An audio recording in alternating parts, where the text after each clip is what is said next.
YouTube. We are on day 18 of the fast. I'm out here. It's about to rain soon. It's kind of a little chilly, but that fresh air hitting different. So I just wanted to get out here, take a couple laps, you know. But today's topic, I'm still talking about it, man. It's just not you know what's crazy? I'm gonna just mention it again. My homie's probably gonna watch the video, but it feels like that's all my videos, is that like there's this denying. Like, if you watch my videos and if you've reached my videos, a part of me resonates with you, but the other part is you denying the reality around you. So like when I've been talking about my family and like families in general, I don't know anyone's, and I'm talking about family and what family means to me, right? And what family, like, I completely understand the concept of the families who, you know, back in the day, they got their, you know, they had a family sigil and their name, and that was like the thing, right? You know what I'm talking about? Like when you go to like nowadays, the closest comparison is like when you go to a farm and have like their sigil on the farm name, right? But I'm talking about everybody used to have that back in the day, even blacks, Asians, right? That's why whenever you watch those old shows, it's like, oh, that family, that lineage, because they know they can't fuck with it, right? Like, we lost that protection of your name. And now that we lost that protection of your name, everybody's in chaos and everybody's in disarray. Like my ideal for a family is I'm getting together with my wife, her family, and my family and her family. We get together, we link up. Now we got 60, who knows how many people. I'm just going to say 60 people together. Hypothetically, we could just say 40. We got 40 people together. Out of us 40, there's somebody we got skills.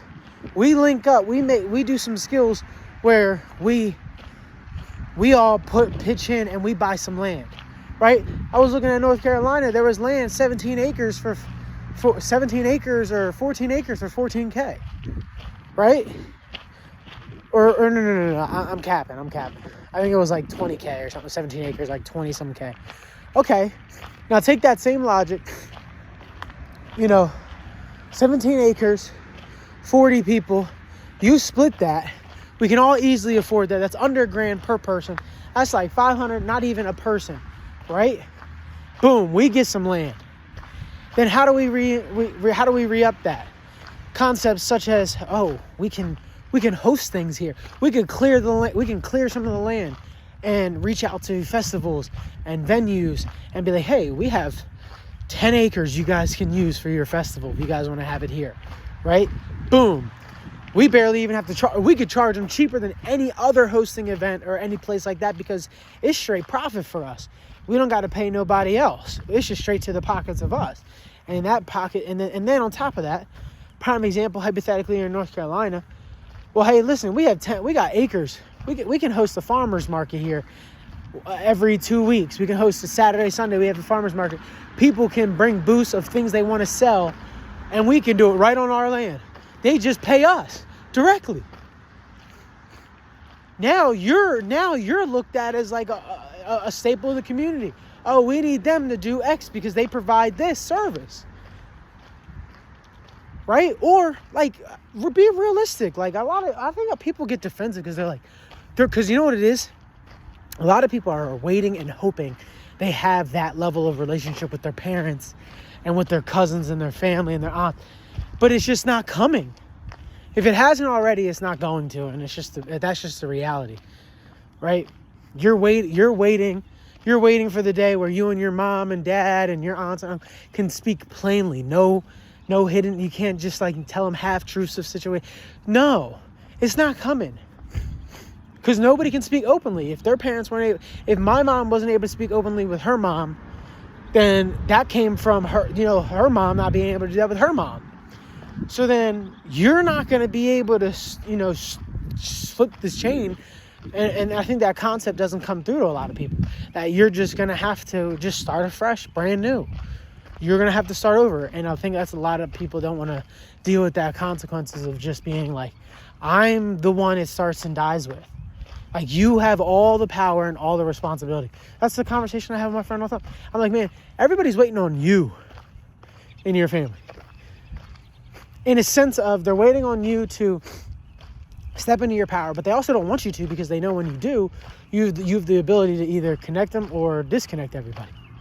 So it's up to you and what you choose to do. But I mean, just look at the disarray we're in, man. People can't afford rent. Apartments are $2,000. No matter where you go, apartments are $2,000. I mean, this is what they want. They just want this is what they talked about. They just want a working class of people. They don't want anything else except rich and working class. Right? It's because, and the reason why I tweeted that, I tweeted the other day, like, there was a home for $18,000 in Japan, right? And people don't understand why that's so important. Because they're not paying attention. Because their minds are so limited right now. Why can you buy a home in Japan for $18,000, but you can't buy a home in America for $18,000? Because that's what they want. Right? They want, like, just like how we have all the immigrants moving into our country right now, right? All these immigrants coming in. That's what they want. They don't want culture nowhere. They don't want any place to have a culture. Japan don't realize it. See, and that's the problems of the game, right? Japan this is how funny America is. America was like, yo, y'all not playing our game, right? So then all these countries, like you've been seeing about the birth rate, like South Korea, all those Asian countries, right? The birth rate's suffering because they're like, yo, we got to catch up to America. Then look what happened when they came with it. Now they can't have people birthing. People gave up. And it's like Americans now, majority of us gave up, right?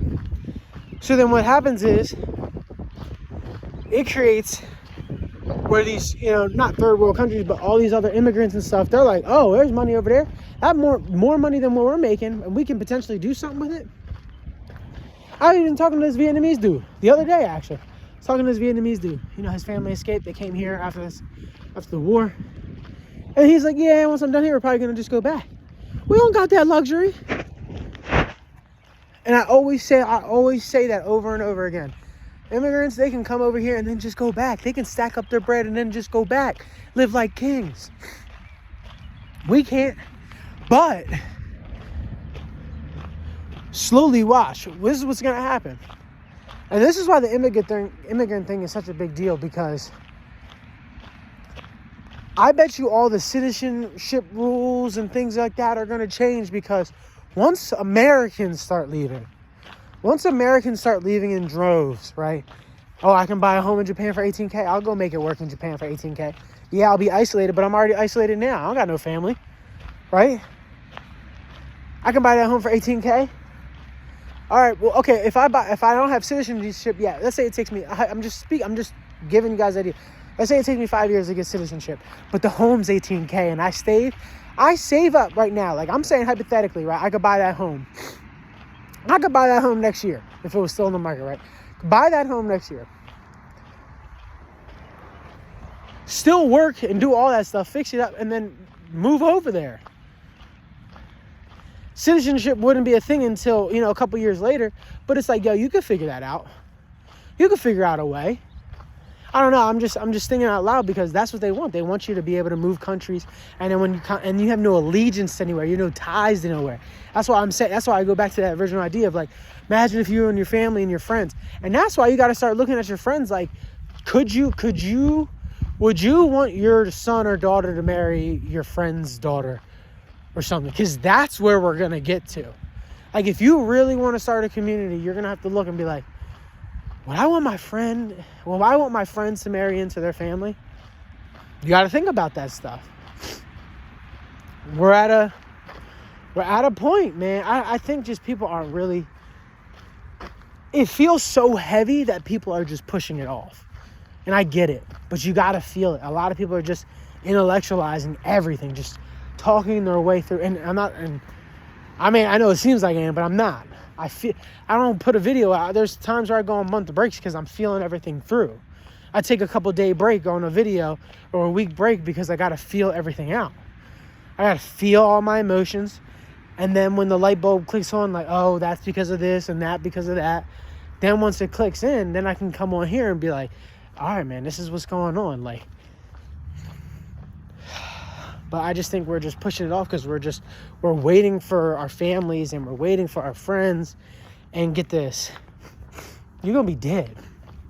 Not to be like negative, but you might be dead waiting for people to catch up. You really might. That might be the title of the video. You might die waiting for people to wake up. Nose running. You know what I'm saying? That's just a sad reality. But that's where we're at, man. And I just wish people, because if people were living and in according with this understanding, we would be able to fix these issues so much faster, right? These issues wouldn't even be a problem because I think everybody would be in alignment. 3 generations, I think all these problems could be fixed. 3 generations of kids. You know, like if I have a kid and my kid has a kid, I think that kid would be officially like good. Kinks ironed out, we'd be fine. We'd be on a great trajectory. But the problem is, I don't think we're supposed to be living this stagnant life anyway. We're doing too many things that are not in accordance with nature anyway. When you're not living in accordance with nature, that's what happens. That's when we got to try to make up all these ways to make things work.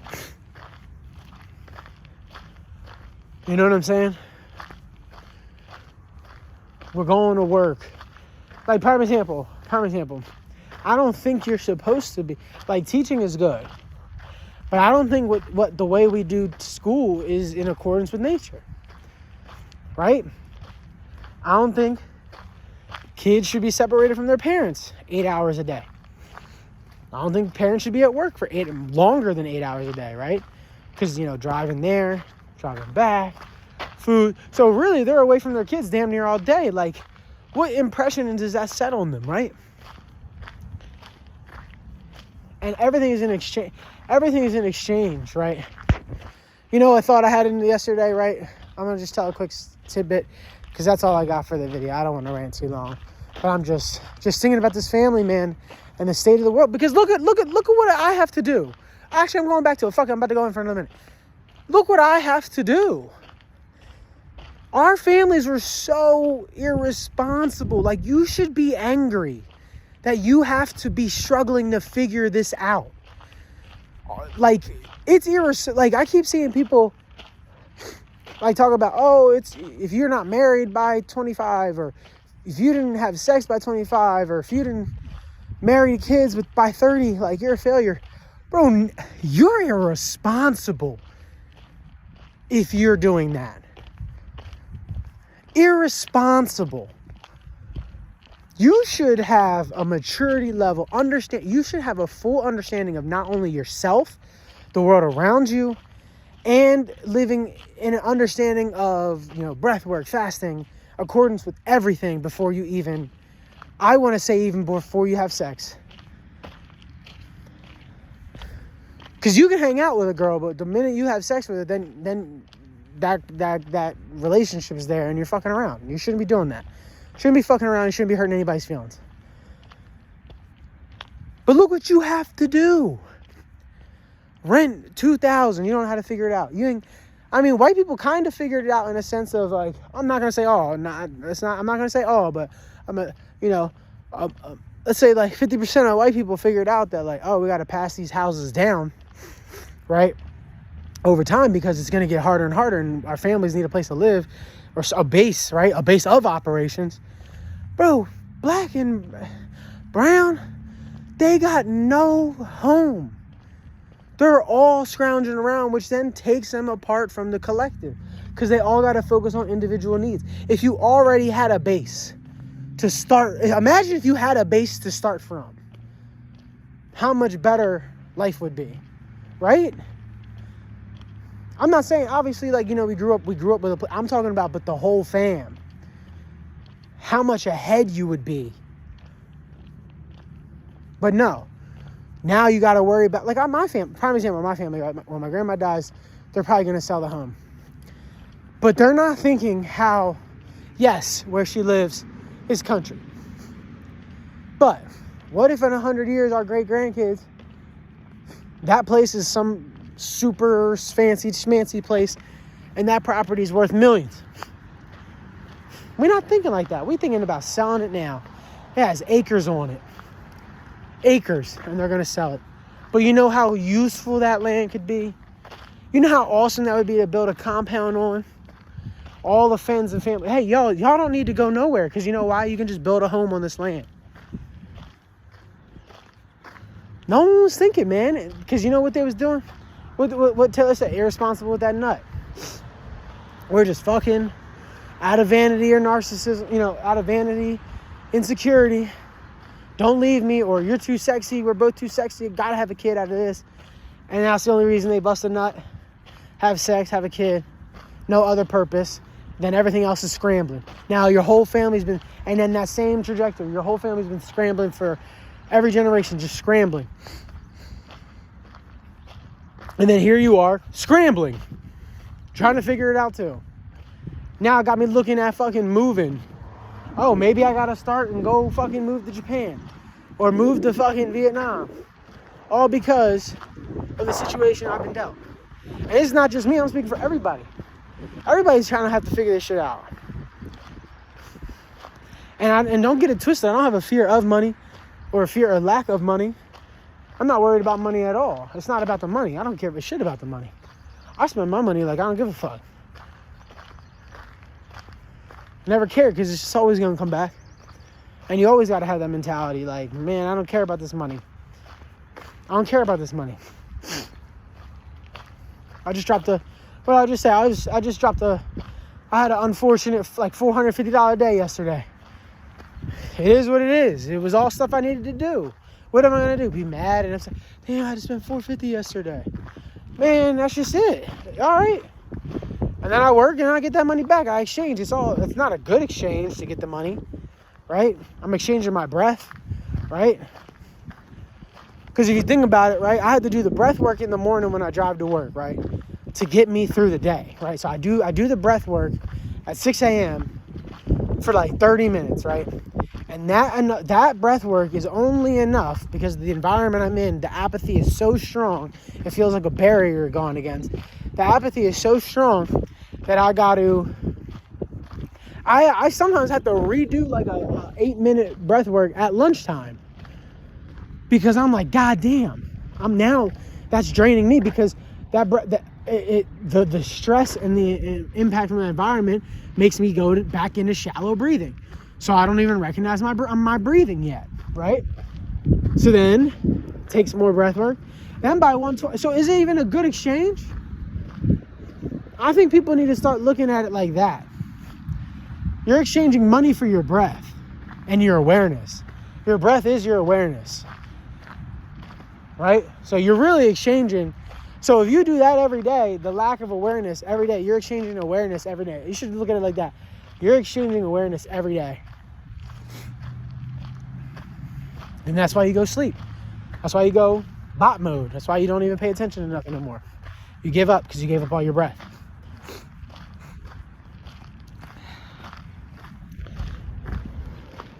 The last thing I'll say is, I had an experience yesterday, right?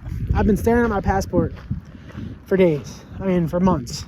Looking at my passport, keeping track of it, making sure. I even said to myself, I'm not going to lose it. I'm not going to lose it. I said that to myself. Literally said that to myself. So then I had to go renew it and report it lost because I lost it. And I'm just thinking about it, and I'm just dreading it. I don't want to do it because I know it's a bitch and a half. Going anywhere, it's just a bitch.